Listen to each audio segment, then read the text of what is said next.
The first candle is lit to honor Judaism. Our God, the great, the mighty, and the awesome God, you are gracious and compassionate God who keeps loving kindness and in your great compassion does not forsake. The second candle is lit to honor Christianity. Finally, all of you live in harmony with one another. Be sympathetic, love as brothers, be compassionate and humble. The third candle is lit to honor Buddhism. Love and compassion are necessities, not luxuries. Without them, humanity could not survive. The fourth candle is lit to honor Hinduism. It is easy enough to be friendly to one's friends, but to befriend the one who regards himself as your enemy is the quintessence of true religion. The other is mere business. The fifth candle is lit to honor Islam. We have the ability to forgive, to understand, and to comfort one another. Compassion is the essence of who we are, is the best part of us, the quality that makes us worthy of the mercy of Allah. Our love is an elemental force, a vast untapped potential. We only have to be who Allah created us to be. If we can aspire to that and hew to it, it will suffice us and the earth itself. The sixth candle is lit to honor Baha'i. It is your duty to be exceedingly kind to every human being and to wish him well, to work for the upliftment of society until ye change the world of man into the world of God. The final candle is lit to honor Taoism. Regard your neighbor's gain as your own gain and your neighbor's loss as your loss.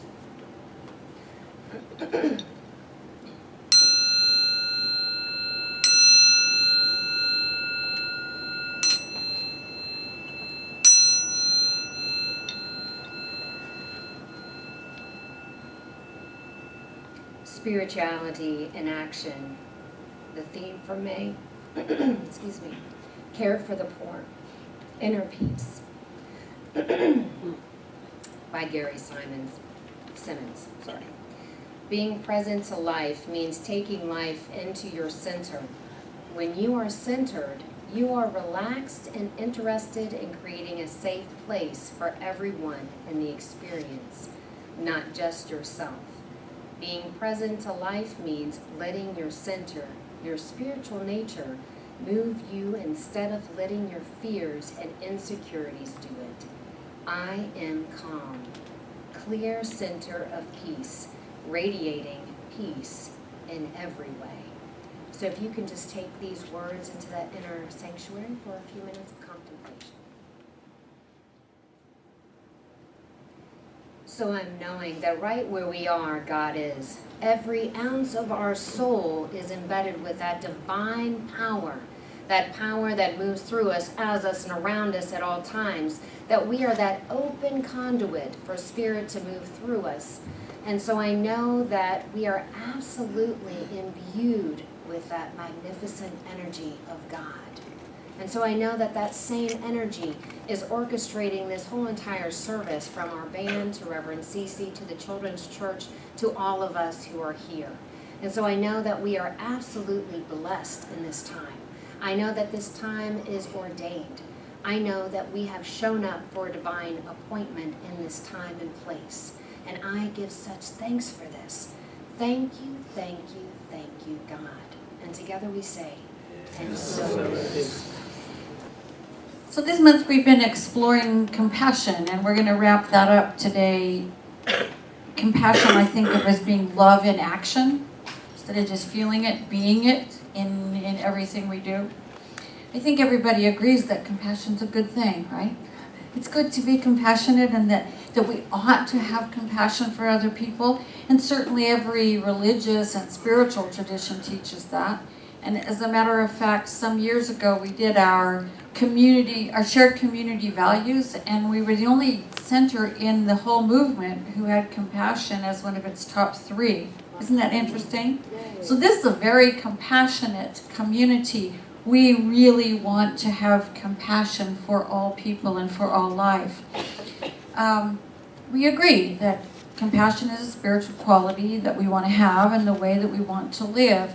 But it's sometimes very difficult for us to do that, to actually be compassionate in the day of life. We find ways to separate ourselves from each other when the other person doesn't do it right, doesn't quite meet our standards. You know what I mean? So I want to talk today about what we can do about that sort of learned reaction to, to somebody else that makes us come out in blame or judgment or anger or jealousy or whatever it is. Whatever it is that gets in the way of our being love in action. And I think it's all about choosing peace first. But as we all know, what comes out of our mouths becomes first in our heads. That's where it shows up first, right? It's a thought first before it becomes a word. And so we have to be able to recognize that our thoughts are in reaction and that something is about to come out of our mouths which may not be what we want to come out of our mouths. We have to recognize that reaction and stop it and pause long enough to let it flow through so we can choose compassion. And we need to do that, in my experience, moment by moment, day by day, until it becomes a habit. And changing habits is easy or simple, but it's not easy because it takes that kind of repetition, that willingness to see ourselves without judgment, screwing up again, and just see it and not judge and say, okay, starting over once again. There was a unity minister some years ago who had this great idea, and it was he was going to encourage people to go 30 days without complaining. And you had a bracelet, and every time you caught yourself complaining, you had to take it off this hand and put it on this hand and just keep switching it back and forth. And he said it took him a long time to get to 30 days straight without complaining. I think I started and gave up, 50 or 60 times, because complaining is what we're all trained to do. When somebody gets in our way in traffic, it's like, you're keeping me from being where I want to go. When, we have a lot of ways to separate ourselves from other people and to complain about them and to judge them instead of being compassionate. It's a habit that we have to create a new habit for. Most of us have been doing the blame, shame, and separate for decades. So we can't expect it to just change overnight, right? We learn that we have to compete, I think, even before we get to school, because that's what our parents learned. Our parents and our grandparents learned that in order to win, in order to be all right, you have to be the one in first place. And unfortunately, winning always implies that there's someone who loses, which is where the separation comes in. And that's fine in baseball, but it doesn't work so well in life. And the competitiveness we kind of grow up with doesn't limit itself to baseball. It's all about, driving, like I just said. It's about work. I have to show that I am better than that person over there so I can get the promotion. Oh my God, in relationships, how many of you have ever kept score in relationships? You don't have to raise your hands, but I think we all do that from time to time, don't we? I did a good thing, he owes me. She did a nice thing for me, I better do something nice back. We keep score. We do. Keep a running tally of who's the better one in this relationship. Competitiveness gets in the way of our peace. Competitiveness gets in the way of our compassion because it puts us in this state of wanting and needing to win and make the other person a loser, right? It drives our sense of separation. It drives our sense of defensiveness. It drives our sense of not enough.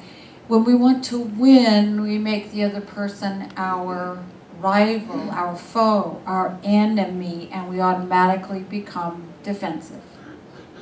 Defensive. You know, you can contrast the environment of competition with the symphony orchestra where everyone has to play their own tune to the best of their ability for the music to be beautiful and whole, right? There are no winners and losers in a symphony orchestra. There's communion so that the music comes out at its best. There's no separation, because if it's just the bassists playing, you've lost the melody. And if it's just the violins playing, you've lost the whole center of the music. It needs to be everyone aiming at the same goal, which is a beautiful rendition of this piece of music. What would happen if we lived our lives that way? What would our relationships be like if we allowed that maybe everybody was doing the best they could? My husband right now is not able to even walk from the living room to the bathroom without severe pain. And so if I'm keeping score, boy, he's going to lose big, isn't he? Because he can't even empty the garbage right now. I have to say he's doing the best he can do. And I have to do what needs to be done, and I have to do it with compassion. And that means I have to wrestle within myself that little insecure part of me that says, I'm not getting a fair shake. Of course I'm getting a fair shake. The guy's doing the best he can do. But I still have to wrestle that part of me and go back to compassion. Go back to center and compassion with it all the time. It's a whole different way of approaching life. Think about work. If we treated everyone at work with deep compassion, and this is actually what leadership training is beginning to do in current business books, to teach that what we have here is not competition with co-workers, but we're all surrounding a common goal and we're all doing our level best to reach it. While we treat each other with dignity and respect.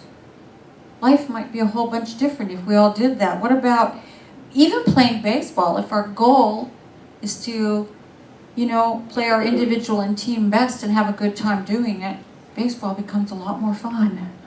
Instead of we're going out to kill the other side, right? What if our societies were infused with this kind of compassion, this kind of respect and dignity for all people? I ran across a quote yesterday from William Chase that ties in last month's topic, diversity, with this whole idea of compassion. He said, diversity is not polite accommodation. Instead, diversity in action is the awareness that other people, other races, other voices, other habits of mind have as much integrity of being, as much claim on the world as you do.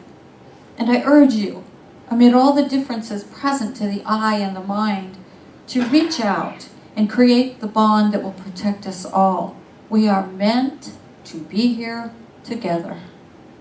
We are meant to be here together. We're meant to learn from each other, grow with each other. And one of the things that we need to learn, in my view of myself at least, one of the things I need to learn is how to be compassionate, to feel like I'm in communion with others, so that I can learn the most I can learn from every interaction that comes my way. We had a really interesting happening in our community yesterday, right?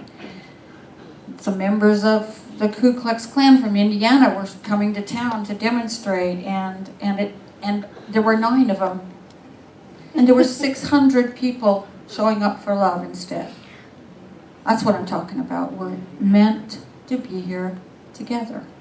We are. And when we remember that the opportunities for conflict turn into opportunities for love, to live from our own wholeness, to live in oneness with each other. And that's, I think, the whole point of our book for the month, which is The Eye of the Storm by Gary Simmons. Gary is a unity minister currently in Spokane, Washington. For many years he was the he led this peacekeeping part of Unity, the international organization Unity. And in his book, he reminds us that when somebody judges us and wants to enter into conflict with us, it's not about us. It's an opportunity, an occasion for us to value judgment and criticism as an opportunity to live from wholeness, as an opportunity to find our own wholeness and worth and live from that. So instead of reacting with separation and fear and competitiveness, it's about taking a deep breath. It's about remembering who we are, remembering who the other person is, communing and being compassionate. When we're compassionate, we got to realize the other person is coming from some place of pain inside themselves, right? They might be misperceiving us. We might be misperceiving them. Or they might be gathering evidence based upon their misperception. Or maybe we are. Either way, we have to get beyond the misperception. We have to get to compassion. We have to remember that the divine, however we understand the divine to be, is present all the time, everywhere. There is no place God is not. The way to compassion is to remember that even when we cannot see the Spirit at the point of our experience, the Spirit is present. And when we can't see it from a point of our experience, we get fearful, we get suspicious, we get angry. But when we can center in the principle that we know, that Spirit is always present, we get to shift a little out of our emotional reaction into rather a state of exploration. What are the possibilities here? What's underlying this whole experience? And of course, possibilities are infinite, right? When we remember the divine is present in us and as us and through us, all of us, then we start to see again our own wellness, our own wholeness, our own well-being, our own deep worth, and that of the other person as well. We can be compassionate. Another thing Gary Simmons talks about that helps move us towards compassion is living from our own purpose. And I love his definition of purpose. He says, purpose is the universe's intention to be, through you, the presence of God.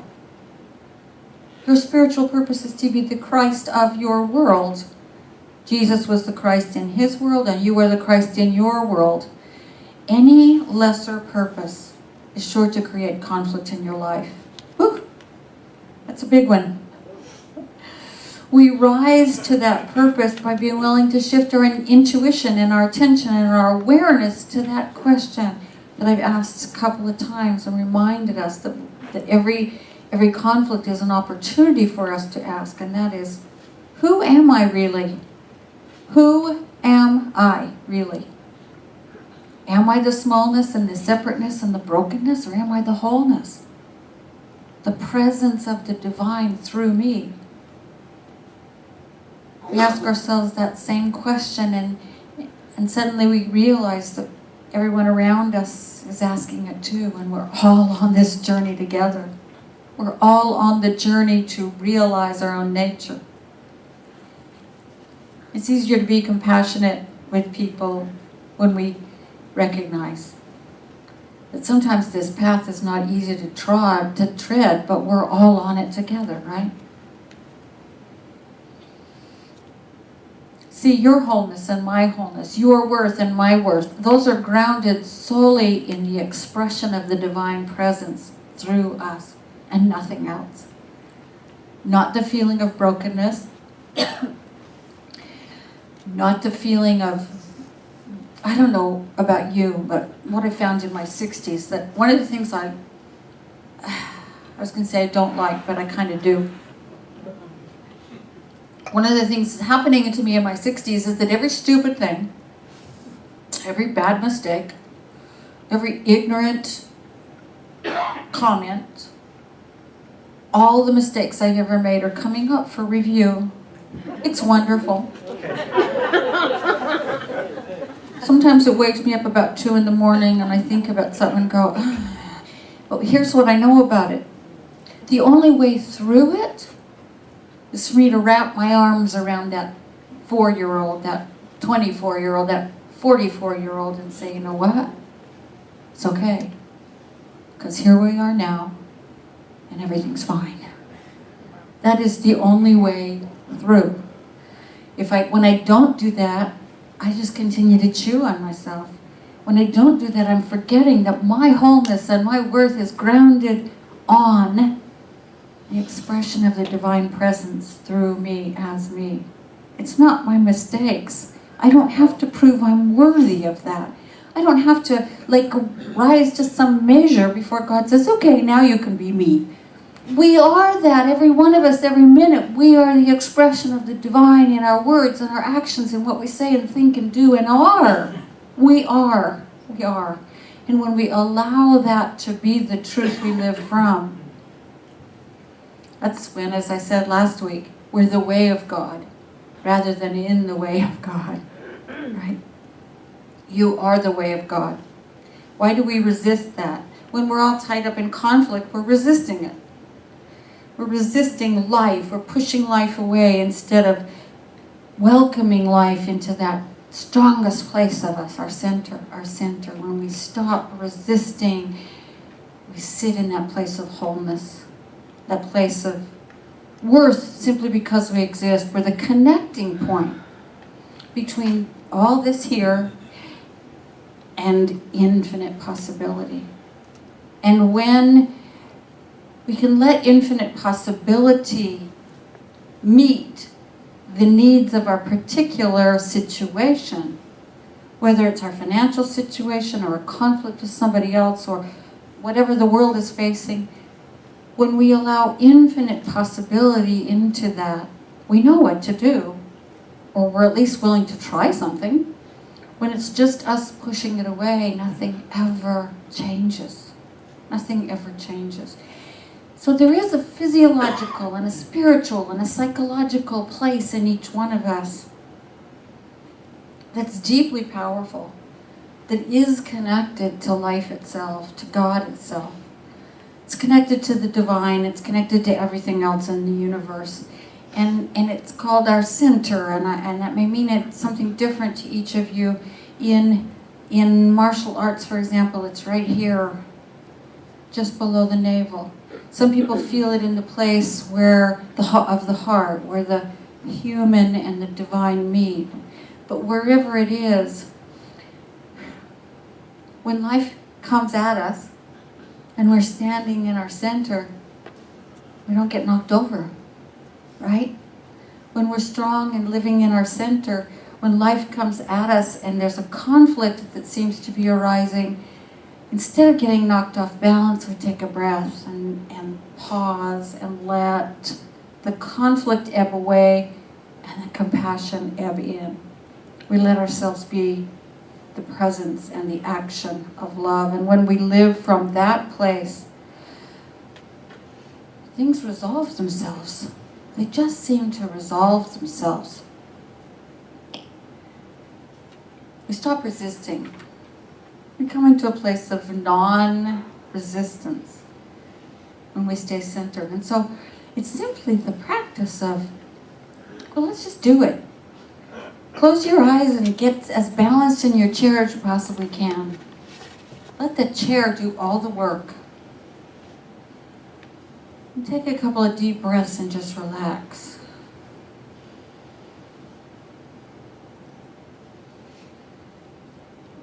And try this with me. If there's some other place in your body you feel it, fine. But just try this for today. Put your left hand just below your navel and put your right hand on top of it. And breathe from that spot. Feel the rise and fall of your abdomen. Feel what it is like to let the breath itself arise from that place.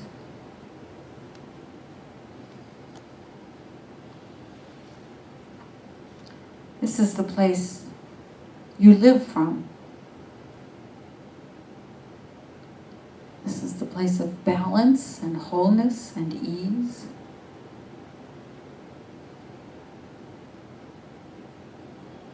This is the place we realize we are in the natural flow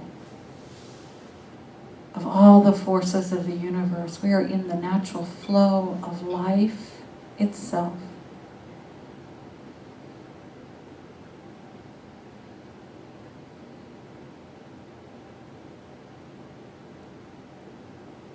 And when we forget to live from center, we get off balance, tense, fearful. Our perceptions can lead us to fight or flight. But here in this centered place, this place where we connect with all that is, intuition flows, wisdom flows, intelligence flows. We know what to do. And so just imagine that from the bottom of this center place, roots grow down into the earth. At the bottoms of your feet and all the way to the center of the planet, you are so deeply connected with this planet. And from the top of this center place, shoots rise up through the top of your head, flowering and flowing out into the whole universe, so that you are connected to everything there. And through you and in you and as you flows all of it, the very life of the planet, the very life of the universe, and you are the place the two meet.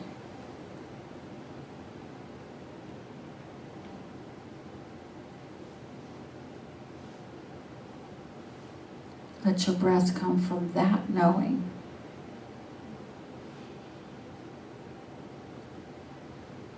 Let your breath be the place of strength and center.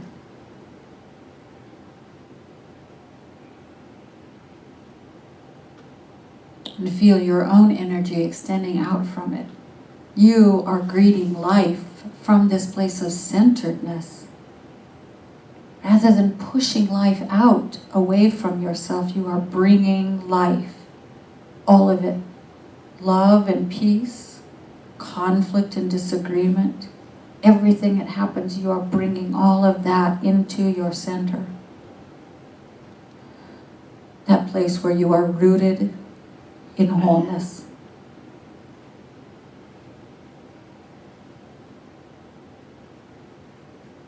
And so I invite you to practice this a couple of times a day.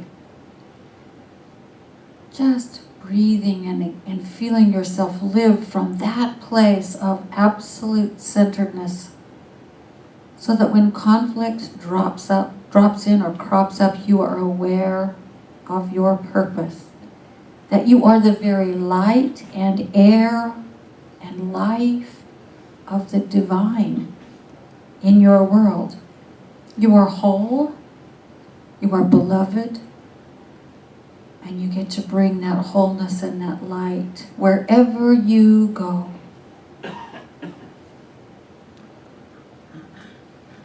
And so bring your awareness now back to this time and this place.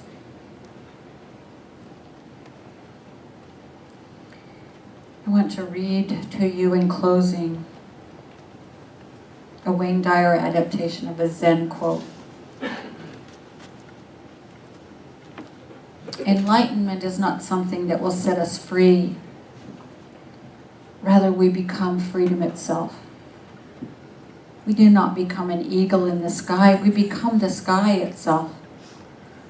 We no longer define ourselves by the boundaries of our body. The universe itself becomes our body. We are connected in a profoundly spiritual way to all that we see and all that we do. We begin to treat all tasks, even the most mundane, as opportunities to know God. We bring peace to everything, since in our own minds we are everything and everyone. And that's what we do when we live from that place of being centered. We unite all that is going on with all possibility. So let's take that idea into prayer together, shall we?